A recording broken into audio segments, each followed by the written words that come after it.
Boa noite, queridos. Deus abençoe vocês em nome de Jesus. Bom recebê-los aqui.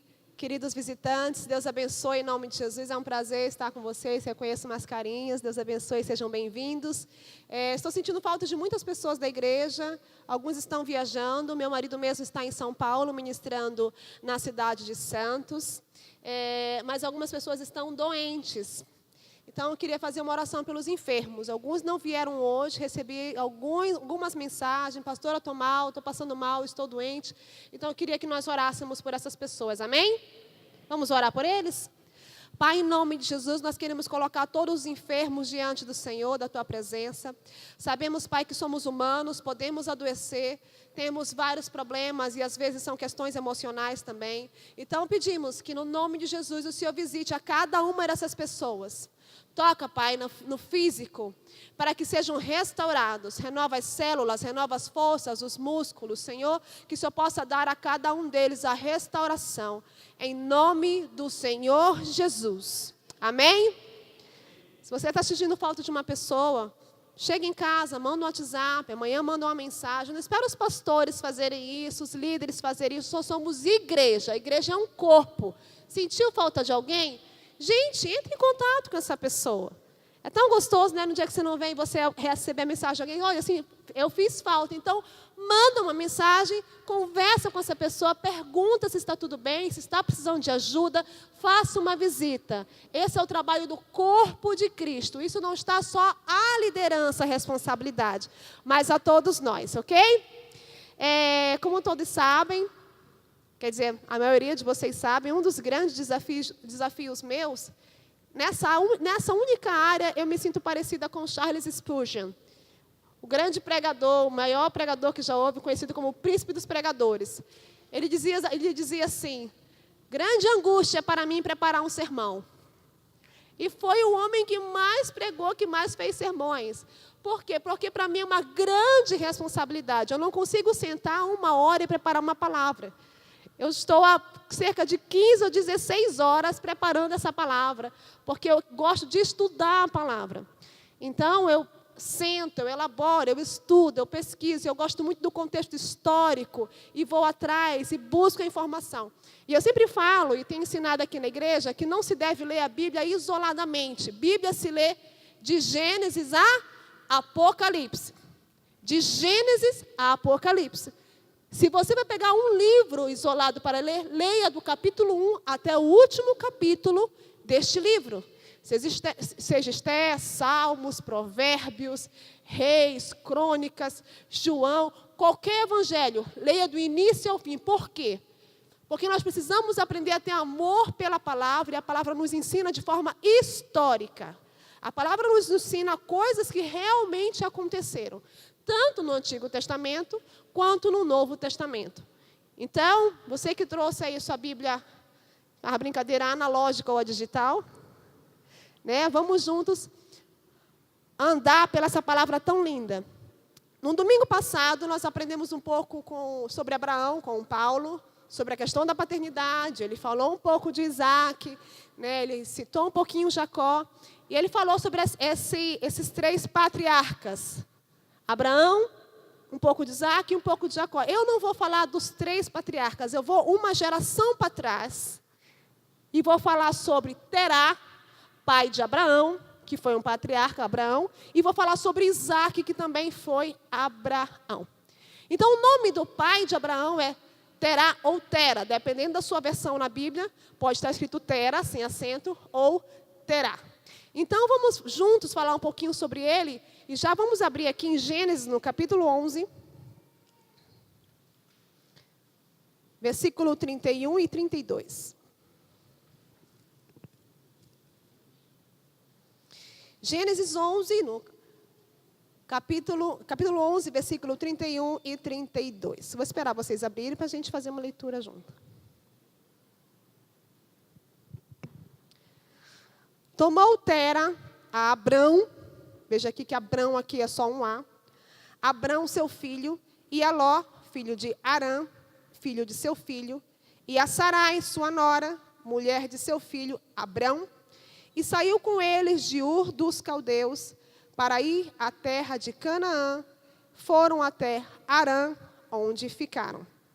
E havendo Tera vivido 205 anos ao todo, morreu em Harã. Pai eterno, quero colocar diante do Senhor a palavra dessa noite e pedir que unicamente, exclusivamente, eu seja usada pelo Senhor. Que não seja a minha carne ou o meu eu, mas que seja a tua palavra sendo transmitida. Eu quero ser um canal de bênção nessa noite. E que as mentes sejam abertas para a honra e glória do nome do Senhor Jesus. Amém? Quero começar dizendo o seguinte. Tera não conhecia Deus. Primeira coisa que nós temos que saber é que Tera não conhecia Deus. Pelo contrário, Tera era um homem idólatra. Não só idólatra, ele era fabricante de imagens de escultura. Isso é muito importante nós sabermos. Ele tinha uma fábrica de imagens. Ele construía estatuetas para vender em adoração. Então, além dele fabricar, ele tinha uma loja. Ele vendia estátuas, ele comercializava. Tera não conhecia Deus. Tera nasceu, casou-se, teve 3 filhos. Um dos seus filhos, Abraão. Outro filho, Naor. E outro filho era Harã. 3 filhos, Abraão, Naor e Harã. Eles moravam na região chamada Ur dos Caldeus, uma cidade da Mesopotâmia. E lá na Mesopotâmia eles tinham esse hábito de adorar muitos deuses. Mas acontece que o filho de Tera, um dos filhos de Tera, chamado Harã, morreu. A Bíblia não fala do que ele morreu. O que se sabe é que o filho de Tera morreu, Harã. E que Tera sofreu de uma dor muito grande. Tão grande que ele decidiu, nesse momento aqui que a gente leu na palavra, sair de Ur dos Caldeus e buscar uma outra terra. E não conseguiu lidar com a perda do filho. Algo normal. Se você perde um filho, se você perde uma filha, se você tem um aborto espontâneo, é muito difícil você lidar com isso.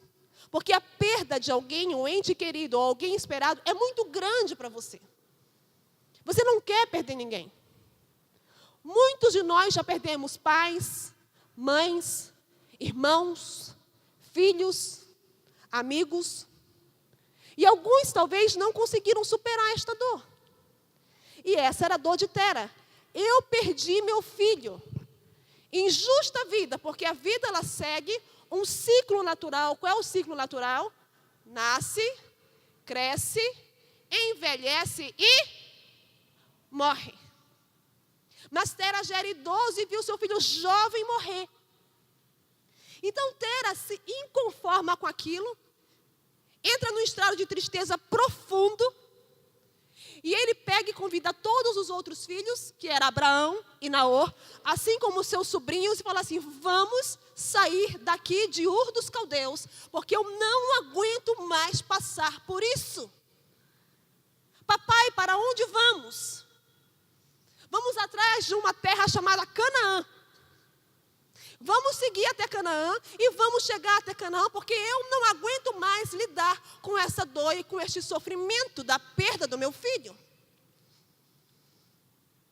Acontece, queridos, que muitos de nós não perdemos filhos, mas perdemos coisas, sofremos frustrações, e a gente começa a viver uma vida de troca-troca. Porque a gente fica instável nas emoções. A gente troca de curso da faculdade, troca de emprego, troca de igreja, troca de carro constantemente, troca de namorado toda hora, troca de marido. Pela inconsistência e por não saber lidar com frustrações relacionais, com perdas sentimentais. E aí a gente faz como Tera: vamos sair daqui. Vamos fugir deste lugar. Me leva para outro lugar. Tira-me daqui. Não consigo lidar com isso. Deixa eu falar uma coisa. Se você não consegue enfrentar os seus problemas onde você está, você será um fracassado para o resto da sua vida. Se você não consegue lidar com os seus problemas onde você está, você será um fracassado para o resto de sua vida. Então Tera saiu em direção a Canaã. O que parece muito bonito, porque ele vai para Canaã. Para a terra prometida, certo? E Canaã tudo é lindo, terra que manda leite e mel, as uvas são gigantes. Outro dia, nosso filho Davi foi ao mercado com o Paulo. Acho que o Paulo até falou sobre isso aqui. E lá ele via um cacho de uva gigantesco, que realmente, quando ele chegou em casa, era o maior cacho de uva que eu já vi. As uvas eram enormes. Pareciam umas ameixas de tão grandes. E aí o Davi para no meio do mercado, Paulo me contando, e ele faz assim... Papai, o que foi? Achei a uva da terra prometida. Olha essa uva, é de Canaã, é gigante. Mas Paulo teve que comprar a uva para ele, lógico, né? Ele veio assim para casa, para mim assim, mãe, olha aqui a uva da terra prometida. Gente, era uma uva tão gostosa. Então ele sai com seus filhos para lá. E ele resolve dar uma paradinha em uma terra que os estudiosos não sabem se o nome já era aquele nome ou se foi Tera que deu aquele nome. Uma terra chamada Harã. E ele para descansar naquela terra. E ele para naquela terra e ele fica naquela terra. E ele morre naquela terra, passa anos naquela terra. E sabe por quê, queridos? Porque muitas vezes no nosso movimento de sair de um lugar para chegar no outro por causa das nossas frustrações e queremos arrancar a nossa raiz daqui, porque aqui esse lugar me faz sofrer, esse ponto me faz sofrer, a gente vai para um outro lugar e sabe o que acontece? A gente não chega lá, porque quando a gente começa um ciclo e a gente não termina este ciclo de nossas vidas, significa que nós estamos trazendo um peso morto do passado em nossas costas. E Tera não consegue chegar até Canaã, por quê? Porque trazia um peso do passado em suas costas. E ele para em Harã. E ele firma residência em Harã. E ele fica anos em Harã. Coincidentemente, o nome do filho que ele havia perdido. Quando nós não temos foco na vida, quando nós não temos convicção do que queremos, não adianta responsabilizar circunstâncias e pessoas. E vou explicar por quê. Quando você carrega um peso morto nas suas costas, e antigamente os romanos, para punir alguns criminosos, faziam isso. A depender do crime que eles cometiam, como assassinato, e a depender de quem eles haviam matado, os romanos pegavam aquelas pessoas mortas e grudavam, amarravam nas costas dos assassinos. E aqueles assassinos saíam a vagar com aquele peso morto, sendo vigiados, para não desatar o peso morto. Por dias e dias. E aquele peso morto se apodrecia e gerava bichos, aquelas larvinhas, que não são tão pequenininhas assim. E aqueles bichos saíam do corpo morto e vinham para o corpo vivo. E penetravam na carne do ser vivo daquela pessoa. E daí já não era mais um podre, eram dois podres mortos. Sendo que um era morto e o outro era morto-vivo. Até que ele morria. De que? Infecção. Porque a podridão de um passa para o outro. Quando você carrega um peso morto em suas costas, não importa onde você quer chegar, se você não desatar esse morto que está em você, e você não abandonar isso, você vai levar isso até um ponto em que você mesmo não consegue, você cai e você morre junto. Então Tera para em Harã e não consegue chegar até o destino. Tera lá em Harã faz a sua lojinha, monta a sua fabricazinha. E o que acontece? Abraão de uma forma inexplicável, porque a Bíblia vai falar aqui, não vai dizer quando nem como, mas vai dizer o que aconteceu. Ele tem um encontro com Deus. E nesse encontro que ele tem com Deus, ele se diferencia de toda a família. Naor continuava idólatra, Tera continuava idólatra, seus tios continuavam idólatra, mas Abraão se desfez de toda a idolatria. E ele começa a falar para o papai: papai, abandona esses deuses, abandona esses falsos deuses. Esses deuses, eles não são vivos, eles são de madeira. Que isso, meu filho? Respeite os deuses. Respeite os deuses. Eles são poderosos. E aí Abraão começa a falar, e há estudos entre rabinos e teólogos que falam que Abraão, na verdade, esperou o pai sair para viajar, para comprar material, para trazer para a sua fábrica. E quando seu pai voltou e entrou em sua loja, ele viu tudo quebrado, todos os deuses despedaçados, tudo jogado no chão. Então Tera chama meu filho Abraão, Abrão, né? Abrão, na verdade, em hebraico é Avram. Avram. Quando Deus muda o nome de Avram, fica Abraham. Abraham, que a gente chama de Abraão. Então Tera fala assim: Avram, o que aconteceu aqui? O que você fez aqui? Não fiz nada. Mas está tudo quebrado, só sobrou aquele Deus ali no fundo com o martelo na mão. Exatamente. O que aconteceu aqui? Este com o martelo na mão, durante a noite ficou enciumado, porque vieram fazer oferenda para os outros deuses. E aí ele se zangou e saiu quebrando todos os outros com o martelo. E destruiu toda a loja. Então Tera fala assim: Avram, que tolice é essa?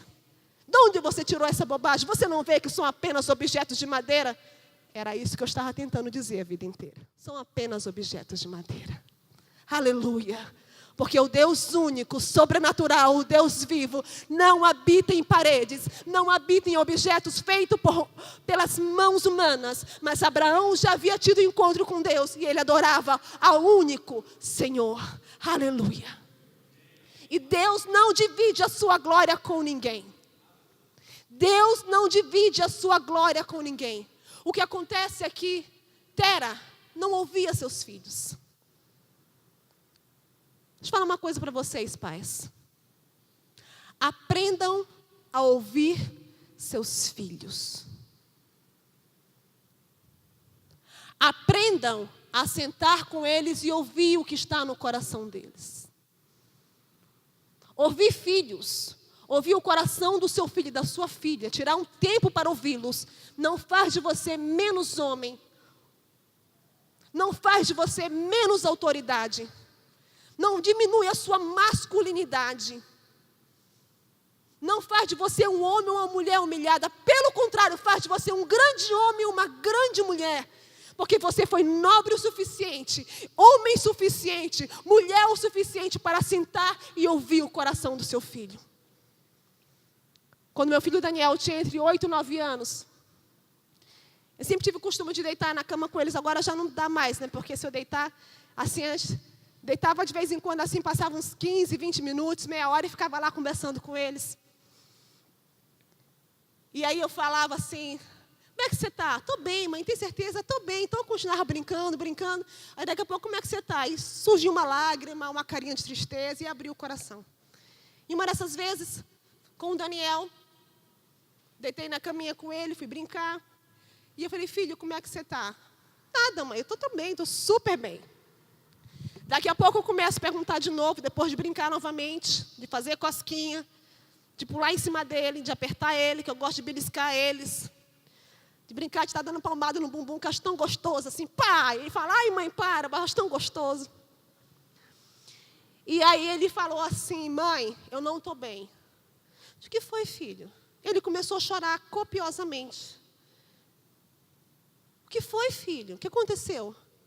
Eu acho que Deus não gosta de mim. Digo: por que você acha isso? Eu estou me sentindo sozinho. Sozinho como? Eu não sei te dizer, mas eu não estou bem. 8 para 9 anos de idade. Eu não estou bem. Começou a chorar. E eu abracei ele. Ele chorava, que gemia, chorava. E eu abracei, filho, a mamãe está aqui. E eu entendi que, na verdade, o que ele estava falando não era de Deus. Ele estava falando de mim, do pai dele, que a gente estava tão ocupado com a igreja, eu estava tão ocupada com faculdade, eu estava tão ocupada tendo que arrumar a casa todo dia, fazer comida todo dia, eu estava tão ocupada, cheio de coisas para fazer, que eu não tinha parado. Já fazia um tempo para ouvir meu filho, para brincar com ele. Ele queria que eu brincasse de carrinho, ele queria que eu brincasse de bola, ele queria que eu brincasse de alguma coisa com o Paulo, juntamente com ele. Mas eu estava sem tempo. E sabe o que acontece quando a criança passa por esse processo? Quando o pai não escuta o coração do filho, ele vai transferir isso para Deus. Ele vai se afastar de Deus. Ele vai se angustiar com Deus. E foi aí que ele falou assim: eu acho que Deus não me ama. Porque eu me sinto sozinho. Ele estava falando de mim, do Paulo. E quando nós abrimos aquela portinha do coraçãozinho dele, ele botou para fora e começou a sorrir de novo. Há um mês atrás, ele falou com o Paulo assim: pai, eu quero conversar com você, que lá em casa a gente tem esses negócios. Ele tem umas conversas sérias com a gente, e é no particular. É tanto o Davi como o Daniel. Eu posso conversar em particular com você? É particular, gente. A gente tem que se retirar para o quarto, trancar a porta e ninguém pode ouvir. Se ele chamar o pai, eu não posso me meter. E nem o Daniel, e assim é vice-versa, não se meta. E é uma conversa secreta. Depois que sai de lá, eu ainda pergunto assim: eu posso saber o que você conversou com seu pai? E ele fala assim: ai, mãe, é particular. Eu digo, então tá bom, né? Deixa eu ficar na minha. Ou ele fala assim: pergunta para o pai. Aí eu vou e pergunto para o pai, né? Porque ele não quer me contar naquele momento. Mas há um mês atrás, Daniel falou assim: pai, eu quero conversar em particular. Foi para o quarto. Daqui a pouco eu escuto urros. Eu digo, meu Deus, está acontecendo um processo de libertação dentro do quarto. E era ele e o pai dele chorando. Meu Senhor, o que está acontecendo ali? Daniel chega para o pai e fala assim: pai, eu acho que eu não estou preparado para ser o irmão mais velho da Sara. Pai, como assim? Eu não sei se eu vou cuidar dela direito. Eu estou com medo de não cuidar dela direito. Eu estou com medo de fazer ela sofrer. Eu não sei se eu vou conseguir cuidar dela. Aí o Paulo, filho, calma. Essa é a minha responsabilidade da sua mãe. Você não tem que cuidar dela. Você só precisa amá-la. É o suficiente. E ela vai te amar também. Aquilo fez o Daniel entrar em crise de choro. Mas era um choro que estava contido. Ele começou a abrir o coração e começou a botar para fora. Aquilo encheu o coração dele de alegria, entendeu? Quando foi essa noite, eles são muito gaiatinhos, eles são muito espertinhos. Quando o pai viaja, eles falam assim: posso deitar com você na sua cama? Eu não sei se vocês pais passam por isso. Mas é um tal de: eu posso deitar com você na sua cama? Né? E aí, um dia, a minha cama é grande e não dá para dormir com os dois, porque eles me chutam mesmo. E aí o Daniel... Era a vez do Daniel ontem à noite, porque na primeira noite tinha sido a vez do Davi. O Davi, muito espertinho, hoje de manhã já chegou assim: hoje é minha noite. Eu digo, não, hoje eu durmo sozinha. Eu disse, por quê? Porque é injusto ter 2 noites para um e 1 noite para o outro. Então vai ser assim. Então essa noite eu dormi com o Daniel dormiu comigo. E ele falou assim: mãe, eu queria tanto que a Sara nascesse logo. Eu digo, espera, que tem que nascer no tempo certo. Eu estou um pouco ansioso. Digo, calma, filho, não se preocupe. Quando ela nascer, vou botar ela para você carregar, vou botar ela na sua caminha para você dormir com ela. Você dorme com ela um pouquinho. Aí ele começou: mãe, eu já estou imaginando a cena. Você está imaginando o quê? Eu dormindo do lado dela, eu cuidando dela, mãe. Eu estou fazendo um carinho nela. Digo, ótimo, meu filho, porque você vai precisar, vou contar com você. Sabia que eu vou contar com você? Ele disse, para quê? Simplesmente porque ela vai precisar de uma família, e você é a família. Ai, mãe, tá bom. Ouvi o coração do filho, tão pequeno, coisas tão simples, mas que dão um destino e um futuro para uma criança. Coisas tão simples, mas que dão uma direção para o seu filho. Coisas tão simples, que não vão tirar a sua masculinidade, nem o seu poder materno, mas vão agregar respeito, porque o seu filho deixa de ter medo de você, ele passa a respeitar você. Porque o filho não tem que ter medo do pai, ele tem que respeitar o pai. Respeito, amor, porque o respeito vale muito mais do que o medo. Respeito vale muito mais que esse temor desesperado. É tão gostoso quando você fala com o seu filho assim, eu quero falar com você, e ele fala assim, tá bom, vamos falar. Agora é tão ruim quando você fala com o seu filho e fala assim, eu quero falar com você, o que eu fiz de errado? O que eu fiz? Tem quase uma crise de tanto medo que tem do pai e da mãe. O que nós estamos fazendo com nossos filhos? O que estamos fazendo quando não escutamos, quando não damos a ele motivo para eles serem amados e respeitados na opinião deles? Deus nunca invadiu a porta do seu coração. Ele bateu para entrar. E se ele entrou foi porque você deixou. Davizinho é campeão de confessar pecado, meu filho mais novo. Gente, se você vê meu Davizinho me abraçando, é porque ele está com muito carinho e está confessando pecado. Gente, olha, às vezes não é nada. Mas ele fala assim, mamãe, eu preciso confessar algo para você. Ele abre o coração para mim, insignificante muitas vezes, mas para ele é importante. É libertador. Ele chega em casa e já fala assim para o pai dele, hoje ele já não me procura mais para isso. Porque hoje ele chega e fala direto com o pai. Eu digo, filho, por que você não me procura mais para conversar? Porque você está grávida. Você não pode ouvir essas coisas. Tá bom. Então, por favor, né, me poupe, né? Se essa é a ocasião, tá? Me poupe e converse com seu pai, então. E eu falo para vocês, jovens que não são casados, ou são casados e não têm filhos. Eu comecei a orar pelo meu marido aos 14 anos de idade. E não foi desespero, não. Eu coloquei diante do Senhor. Senhor, me dá um marido segundo o teu coração. Daqui a pouco lá eu orava de novo. Me dá um marido segundo o teu coração. Aí depois eu comecei a orar pelos meus filhos. Antes de casar, Senhor, me dá sabedoria para educar os meus filhos. Eu preciso de sabedoria para ensinar os meus filhos. Porque quando nós não temos um pai presente, que você pode dizer assim, você está falando isso porque com certeza tem pai presente. Deixa eu falar uma coisa para você. Meu marido até hoje não conhece o pai dele, você acredita? Até o dia de hoje, Paulo não conhece o pai dele. A única coisa que nós descobrimos há uns 3 anos atrás é que o nome do homem é Cícero. Porque é lá do Nordeste. Né? É Cícero. Mas ninguém sabe onde ele anda, por onde ele anda, ninguém sabe de nada. Mas nem por isso ele foi um pai ausente, um pai omisso, um pai promíscuo, um pai vagabundo, um miserável, um agressor. Porque quem ensinou Paulo a ser pai foi o próprio Deus. Porque quando você não tem uma história antes de você que te favorece, você pode ter uma história com Deus que vai te favorecer a partir de agora. Quando o teu passado não te favorece, o que tem que te favorecer agora é o teu relacionamento com Deus a partir de hoje para frente. Porque Abraão, quando o seu pai morre, ele sai de Harã e vai em busca da terra prometida. E Deus vai falando para ele as promessas, a promessa, e vai dando a ele tudo. E é muito engraçado que você não vê em nenhum momento da Bíblia Abraão culpar Terá por nada. Abraão não foi um idólatra. Abraão foi teocêntrico o tempo inteiro. Ele adorou ao único Deus. Mas quem pastoreou Abraão? Quem discipulou Abraão? Quem andou com Abraão para ensinar a palavra? Quem estava com Abraão para fazer dele um grande homem? Quem foi esse grande homem que pegou Abraão e falou assim, Abraão, eu vou te transformar em algo diferente? Abraão não andou com homem nenhum para fazê-lo assim. Abraão andou com Deus. E eu quero entrar em um ponto, queridos. Muitas vezes a gente começa a culpar os nossos pais, e agora eu vou falar com os filhos. A minha vida é uma desgraça, porque meu pai me batia. Porque meu pai era um alcoólatra. Porque era um viciado. Porque era um drogado.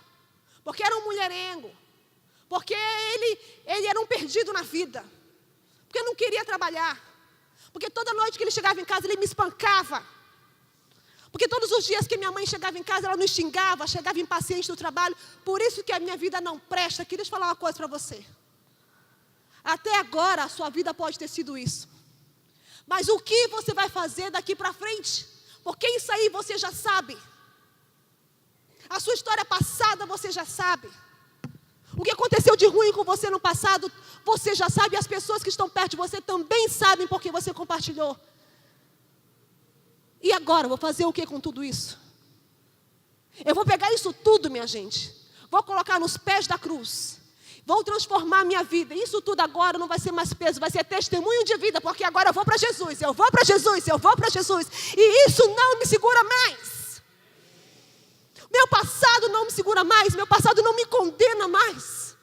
A minha vida pré-graça não me condena mais. A forma como eu me prostituí, como eu bebi, como as coisas erradas que eu fiz, isso não me condena mais, porque todas as coisas foram purificadas através do sangue de Jesus. E você é nova criatura. Você é uma criatura diferente. Não se deixe enganar pelas imagens que Satanás coloca na sua cabeça para tentar fazer você ficar preso, acorrentado onde você está. Abraão poderia ter ficado preso em Harã. Ele poderia ter dado seguimento ao legado do pai. Qual era o legado do pai? Venda de ídolos, fabricação de estatuetas, ganhando dinheiro com a venda de imagens. Mas Abraão disse: não, eu vou mudar a minha história. Não carrego isso comigo. A partir de hoje está cancelado, anulado, destruído. Eu tenho uma nova vida porque eu conheço Deus. E permitam-me falar uma coisa para você. Quem conhece Deus verdadeiramente nunca mais se desvia.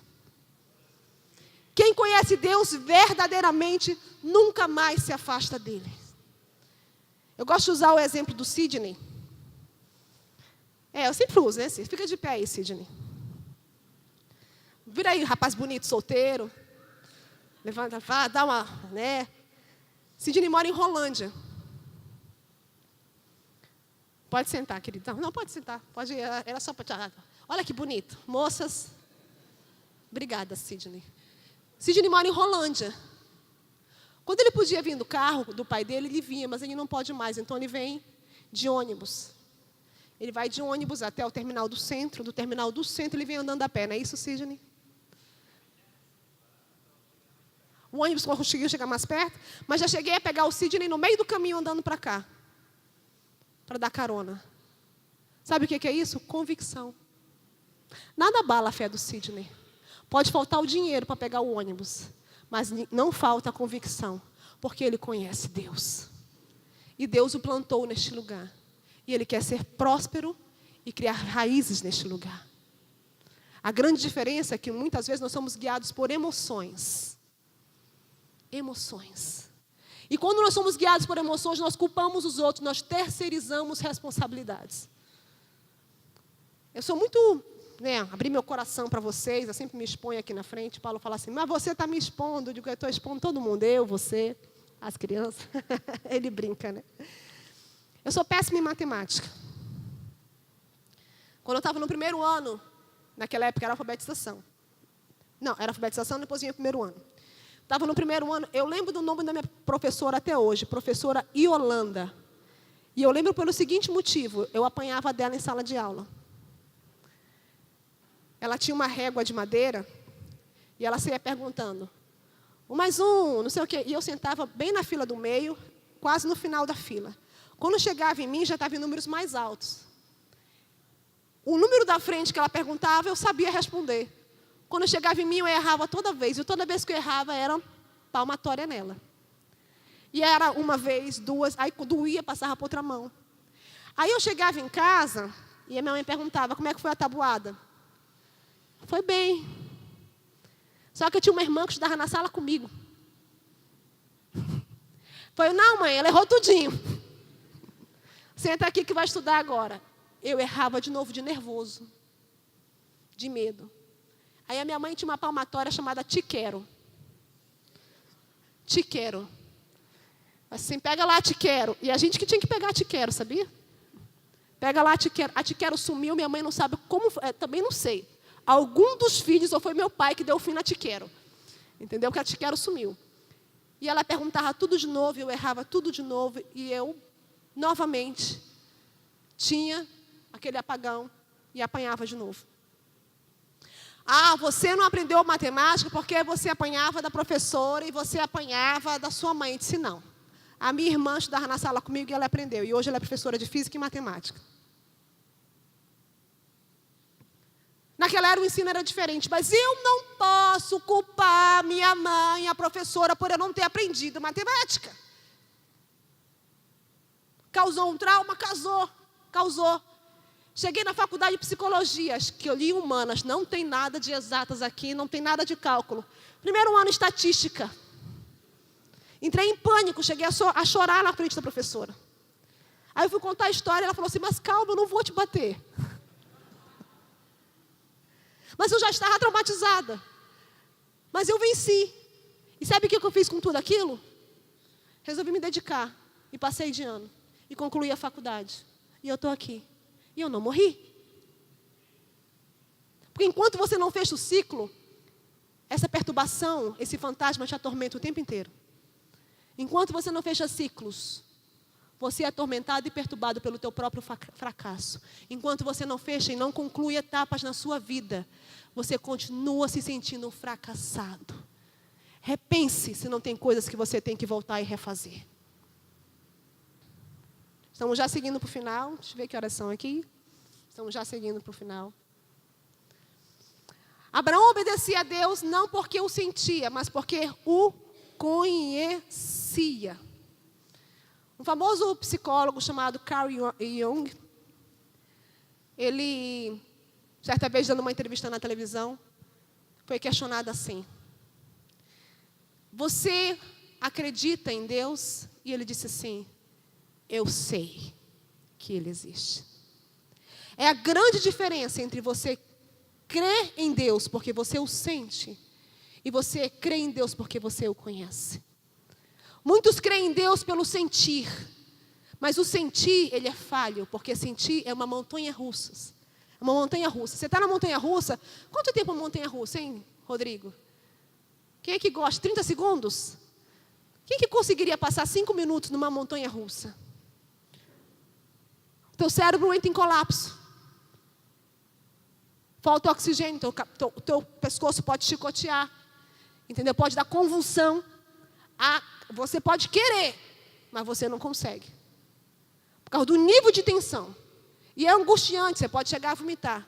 Então, o nível de excessos e emoções que você tem, que sobem e descem, sobem e descem, sobem e descem, elas sobem e descem, elas são exatamente o nível de uma pessoa, que indica que essa pessoa é desestabilizada nas emoções. Eu creio em Deus, não creio em Deus. Eu amo a Jesus, Ele me abandonou. Agora vai para frente. Estou cansada de Deus me deixar para trás. Deus está me vendo. Jesus, por que você não me vê? Engraçado que Deus não faz isso com você. Ele não faz isso comigo. Ele não se relaciona comigo pela emoção. Ele se relaciona comigo porque Ele me ama. Ele se relaciona com você porque Ele te ama. Ele quer intimidade com você porque Ele te ama. Abraão não era conduzido pela emoção. E vou falar mais, naquela época não havia sido manifesto a presença do Espírito Santo, porque o Espírito Santo veio quando? Quando Jesus morreu, ressuscitou, foi assunto ao céu, e Ele enviou o seu Espírito Santo para cá. Tal que ele não era baseado pelas emoções, que quando Deus pediu Isaac, seu filho, a Bíblia em hebraico fala que Deus pediu. O pedido foi assim: Abraão, por favor, me dá seu filho. Existe a palavra por favor no hebraico, na Bíblia original, que diz que Deus falou assim: Abraão, por favor, me dá seu filho. Deus não disse me dá seu filho. Por favor, o que diz o quê? Que dava direito de Abraão negar. Bom, Deus está pedindo por favor. Você falou que me dá, Deus, então deixa comigo. Abraão também não fez assim, não dá. Ai, Deus, não dá. Você me deu, não dou, Deus. Não se jogou no chão, fazendo pirraça. Ele não ficou fazendo barganha com Deus. Deus, eu te dou Ismael. Olha, que terrível. Também era filho dele. Deixa Isaac comigo. Não. A Bíblia fala, em hebraico, que Abraão disse, Hinene. Quem é daqui da igreja sabe o que significa. Ele disse, Hinene. Quando Deus falou assim, Abraão, me dá o teu filho Isaac, por favor. Ele disse, Hinene. Hinene quer dizer, eis-me aqui, para que tu faças de mim o que quiser, como quiser, quando quiser, da forma que quiser. Não é só eis-me aqui. É faça de mim o que tu quiseres. Quando Deus fala com Abraão e diz assim, Abraão, me dá teu filho por favor. Ele fala, Hinene. Abraão sabia que era um sacrifício. E mesmo sendo um pedido, ele deu o filho. Engraçado que Isaac não era criança. A gente fala assim, e Abraão subiu com o menino para sacrificar. Isaac tinha 37 anos de idade. Quando Deus pediu a ele como sacrifício. Então Isaac vai subindo. E ele sabia. Talvez Abraão estivesse subindo falando, pegando na mão dele, filho, o processo você conhece. Eu vou ter que te degolar, depois esquartejar e depois queimar, porque é assim que se faz o sacrifício. Ah, pastor, é isso? É, querida, era assim que se fazia. Tinha que degolar um animal, com um animal, estou falando, esquartejar o animal e botar para queimar. Ou simplesmente Isaac já sabia, porque já era ensinado, e sabia, meu pai vai me degolar, depois vai me esquartejar, depois vai me queimar. Hinene. Hinene. Hinene. Eu imagino a cena de Abraão subindo, chorando, mas dizendo, Hinene. Hinene. Eis-me aqui. Faz o que tu quiseres, do jeito que tu quiseres. Eu só quero cumprir a tua vontade. Por mais que doa, por mais que seja difícil, por mais que seja algo terrível. Hinene. Mas há uma coisa muito interessante, que antes de Abraão subir o monte, ele olha para o seu servo e fala assim, daqui a pouco nós voltaremos. E sabe por quê? Porque quem anda com Deus tem a convicção de que Ele vai providenciar o cordeiro para que se cumpra o sacrifício. E de fato, queridos, Deus nunca quis Isaac, que fique claro. Deus nunca quis Isaac. Deus queria Abraão. Deus nunca quis Isaac. Deus nunca quis sacrifício de homens. Deus nunca quis que Isaac morresse. Deus queria o coração de Abraão. Deus queria saber onde estava o coração de Abraão. Se estava em adoração a Isaac ou se estava em adoração a ele. Onde está o seu coração nessa noite? Quais são os seus ídolos? Quais são os seus ídolos, os ídolos que te distraem, que te pegam, que te amarram, que tiram você da presença de Deus? Que ídolos são esses? Marido, filhos, esposa, namorado, estudo, trabalho, dinheiro, carros. Quais são os seus ídolos? Você sabia que tem o ídolo da depressão? Como assim? Tem gente que está em depressão e que não quer sair em depressão, porque quando está em depressão, não são todos. Quando está em depressão, tem atenção. E faz daquela depressão um filho acariciado. Então fica ali naquela posição onde a tristeza é o próprio vício. Muitas vezes o seu vício é o seu ídolo.